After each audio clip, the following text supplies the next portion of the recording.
selamat hari Minggu untuk kita semua dan selamat memasuki Minggu Biasa ke-31.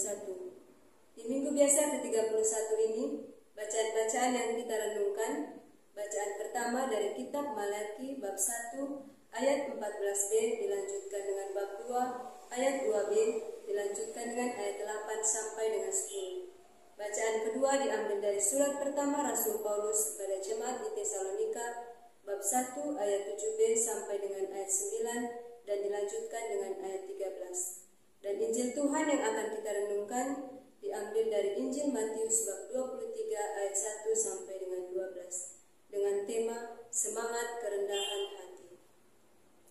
Yesus mengecam ahli-ahli Taurat dan orang-orang Farisi.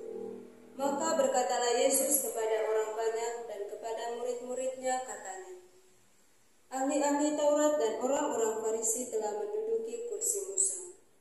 Sebab itu turutilah dan lakukanlah segala sesuatu yang mereka ajarkan kepadamu.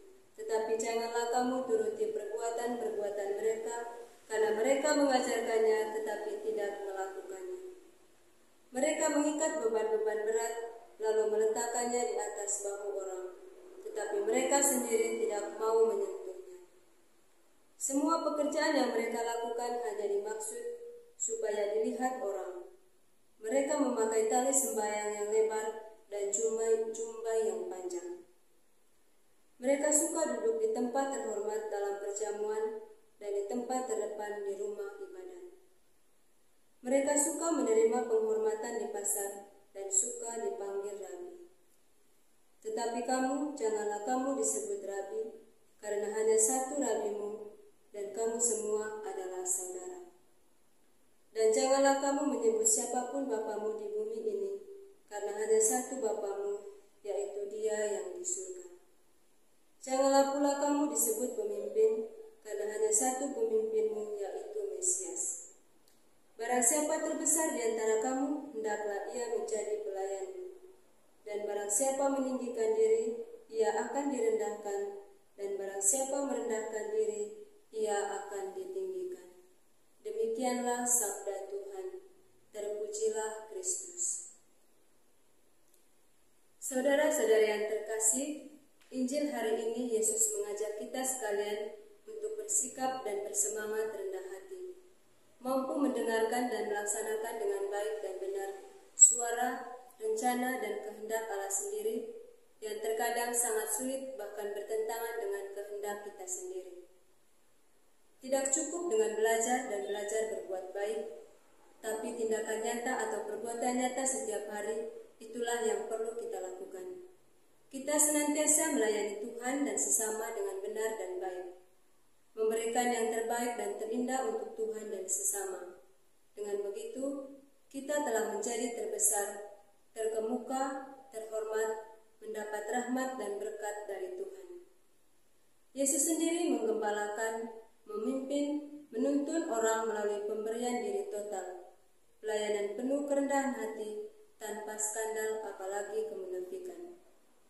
Turutilah dan lakukanlah segala sesuatu yang mereka ajarkan kepadamu.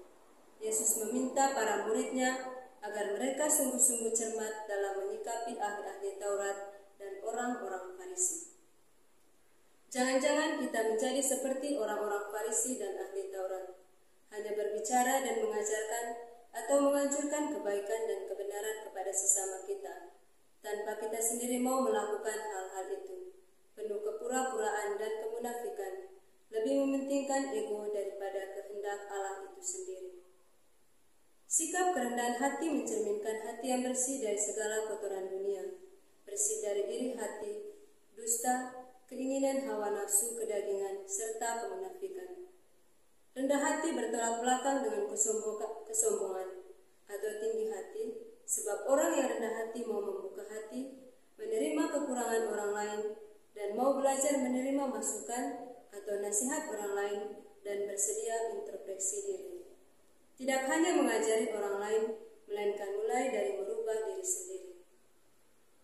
Bicara mengenai sikap tinggi hati dan sikap munafik, tidak jauh dari sikap orang Farisi, ahli Taurat, imam kepala, tua-tua Yahudi, yang tidak mau merubah meski berulang kali ditegur dan juga dinasihati oleh Yesus.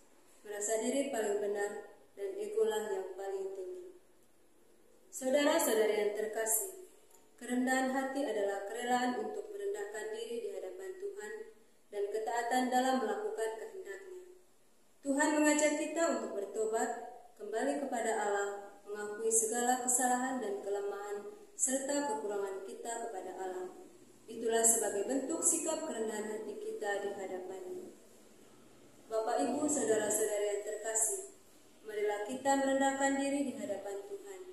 Biarlah Dia yang berkarya dan bekerja dalam diri kita. Semoga